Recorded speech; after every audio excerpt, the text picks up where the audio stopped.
Bonjour, bienvenue dans cette première vidéo pour ma classe de 2e G, éventuellement des classes de E et F. Alors pour commencer, je vais terminer la partie théorie qu'on avait entamée. Donc on avait expliqué comment étudier une fonction du 2e degré. Et nous étions dans l'exemple numéro 1, donc on faisait l'étude complète de la fonction. Donc on avait la fonction f définie par f de x égale 3x au carré plus 8x moins 5. On avait identifié le petit a, petit b et petit c. On avait étudié la concavité. Donc je dois pour cela regarder le signe de a. Ici on a 3, donc elle est convexe. La courbe est tournée vers le haut. On a commencé à calculer les racines. Et on a terminé d'ailleurs. Donc pour cela, on a vu qu'il fallait calculer delta. On a trouvé 124, ce qui est positif, donc on a 2 racines. En utilisant les formules qui sont dans la théorie, on a x1 et x2. Donc on a une parabole qui est tournée vers le haut et qui coupe l'axe des abscisses 2 fois. Maintenant, on va s'intéresser aux coordonnées du sommet de cette parabole. Je rappelle que le sommet S est donné par moins b sur 2a pour l'abscisse et f de moins b sur 2a pour l'ordonnée. Calculons ensemble moins b sur 2a. Alors, on a vu que petit b était égal à 8, donc moins b c'est moins 8, divisé par 2a, a est égal à 3, donc on a moins 8 sixièmes, c'est-à-dire moins 4 tiers. Donc moins 4 tiers est l'abscisse du point S. Pour son ordonnée, donc je dois faire l'image de moins b sur 2a, c'est-à-dire l'image de moins 4 tiers. Cela signifie que dans la formule de départ, je vais remplacer le x par moins 4 tiers. Donc j'ai 3 fois moins 4 tiers au carré plus 8 fois moins 4 tiers moins 5. Avec la calculatrice, on obtient moins 31 tiers. Ainsi, on a les coordonnées du sommet de la parabole, moins 4 tiers,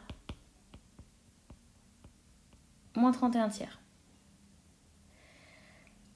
Ensuite, je vais pouvoir déterminer l'équation de l'axe de symétrie de la parabole.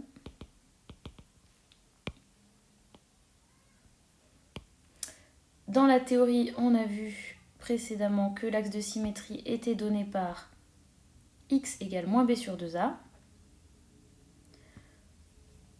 Donc la droite D qui est l'axe de symétrie a pour équation x égale moins b sur 2a. Mais moins b sur 2a, c'est également l'abscisse du sommet. Donc je n'ai pas de nouveau calcul à faire. L'axe de symétrie a pour équation x égale moins 4 tiers. Je vais maintenant faire le tableau de variation.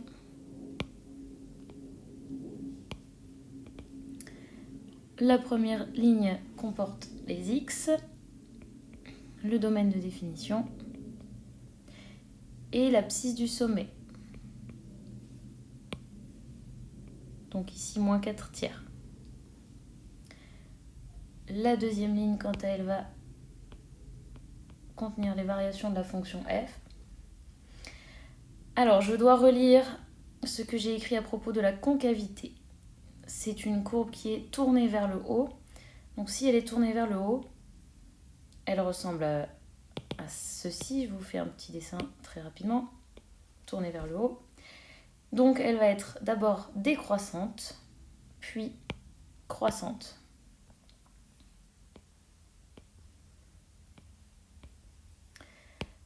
Et elle est décroissante jusqu'à atteindre le sommet. Donc ici, je vais avoir l'ordonnée du sommet. Et voilà, mon tableau de variation est fait. Le tableau de signes maintenant.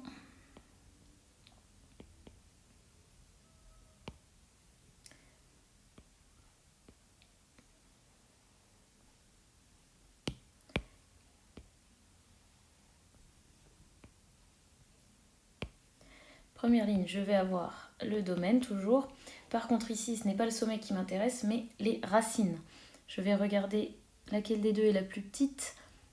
Donc c'est x1 qui est plus petite. Si vous ne le voyez pas, inscrivez dans votre calculatrice les valeurs.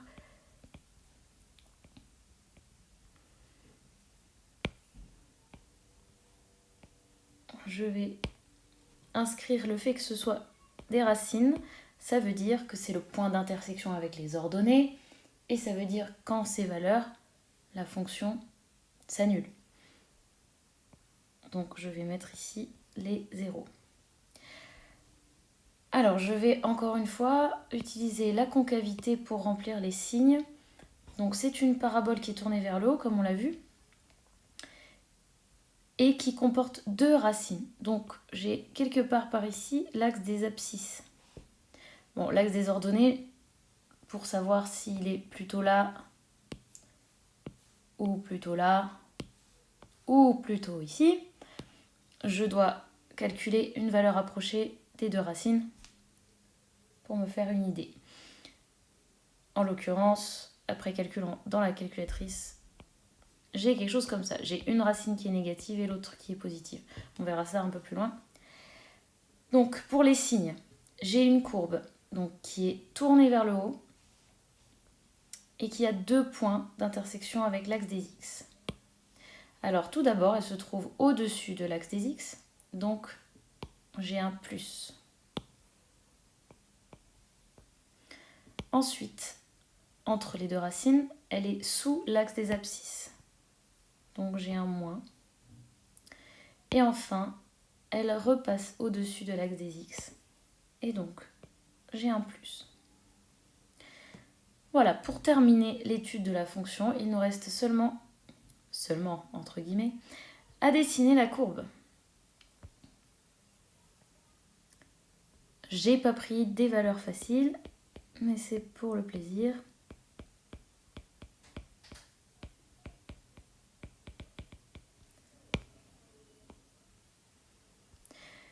Pour pouvoir dessiner cette courbe, je vous conseille de commencer par regarder, trouver des valeurs approchées des coordonnées du sommet, puis des valeurs approchées des racines, ce qui va vous permettre de choisir les unités correctes.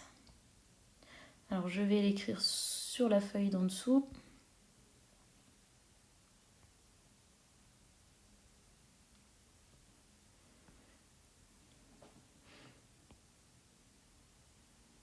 Alors au vu de mes calculs que j'ai effectués chez moi, je vais utiliser un repère qui ressemble un petit peu à ça. J'ai à côté de moi ma calculatrice et je vais calculer moins 31 tiers, qui est l'ordonnée du sommet. Et j'obtiens environ moins 10,3. Donc je peux me noter ça ici.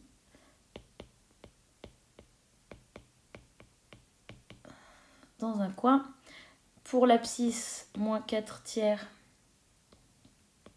Je vais également regarder dans ma calculatrice une valeur approchée. Moins 1,3 environ. Pour la première racine, donc c'était moins 4, moins racine de 31 sur 3. Ça fait environ moins 3,2. Et x2 fait environ 0,5. Voilà, j'ai les points les plus importants. Je vais regarder quelles unités choisir pour pouvoir voir ces points, c'est surtout très important. Donc je vais prendre 1 cm sur l'axe des abscisses.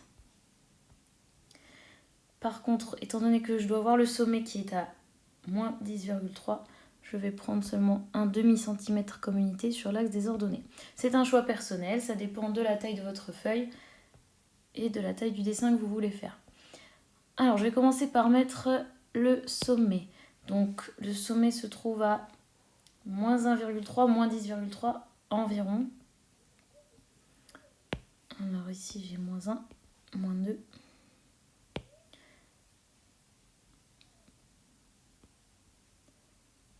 Donc ici, et moins 10,3. Alors, 1, 2, 3, 4, 5, 6, 7, 8, 9, 10. Donc je vais avoir mon sommet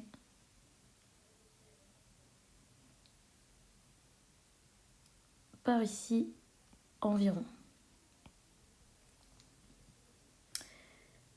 Donc j'ai environ moins 10,3 et ici environ moins 1,3. Ensuite je vais mettre mes deux racines, donc environ moins 3,2 et environ 0,5. Ici j'ai donc x2 et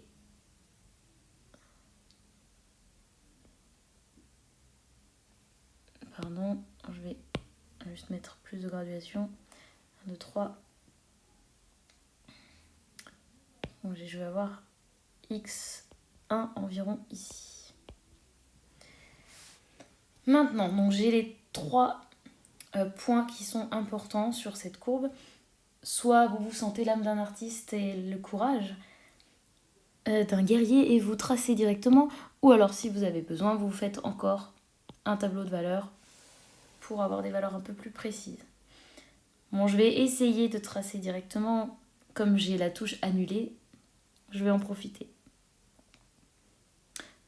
Non, avant ça, je vais quand même calculer une valeur qui pourrait être intéressante. J'aimerais savoir où la parabole va couper l'axe des ordonnées par ici. Pour avoir cette valeur, je dois calculer f de 0. Donc sur l'axe des x, on a 0. Et je vais voir ce que ça me donne comme ordonnée. Donc la formule c'était 3x au carré plus 8x moins 5. Donc je vais avoir 3 fois 0 plus 8 fois 0 moins 5 égale moins 5. Donc je peux m'ajouter comme aide le point 0, moins 5. 1, 2, 3, 4, 5. Il se trouve ici. Voilà. Oh, bah, je peux aussi mettre mon axe de symétrie peut-être. Donc l'axe de symétrie, c'est une droite qui passe par le sommet, une droite verticale.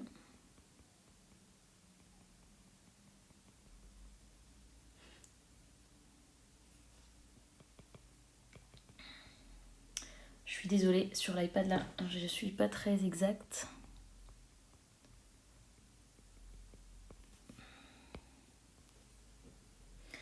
Donc ça veut dire aussi que le point rouge que j'ai fait ici, eh bien, va se reproduire de ce côté-là, puisqu'on a un axe de symétrie. Donc cette fois, je vais prendre ma règle, peut-être que ça marchera un peu mieux. Et donc, je vais avoir 2,6 environ.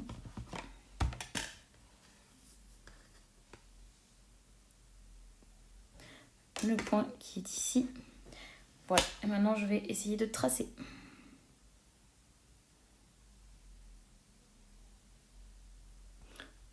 Je pense que je ne suis pas assez réveillée aujourd'hui. Après tout, on est dimanche. Voilà, c'est mieux.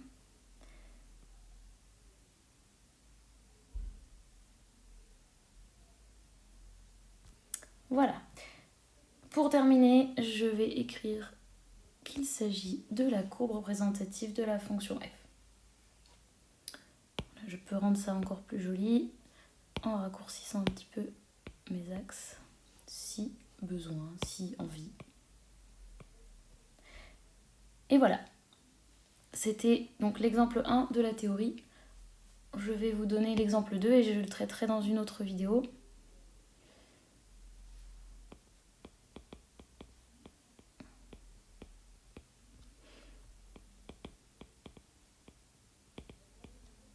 Il s'agira d'étudier la fonction f définie par f de x égale moins x carré moins 2x moins 1. Voilà, c'est votre devoir à domicile jusqu'à la vidéo numéro 2. Vous étudiez selon le même plan que l'exemple précédent, à savoir identifier les coefficients A, B et C, la concavité, les racines, les coordonnées du sommet, l'équation de l'axe de symétrie, le tableau de variation, le tableau de signes et enfin la courbe représentative. A bientôt pour la vidéo numéro 2. N'hésitez pas à mettre un like si vous avez tout compris et sinon, posez vos questions en commentaire.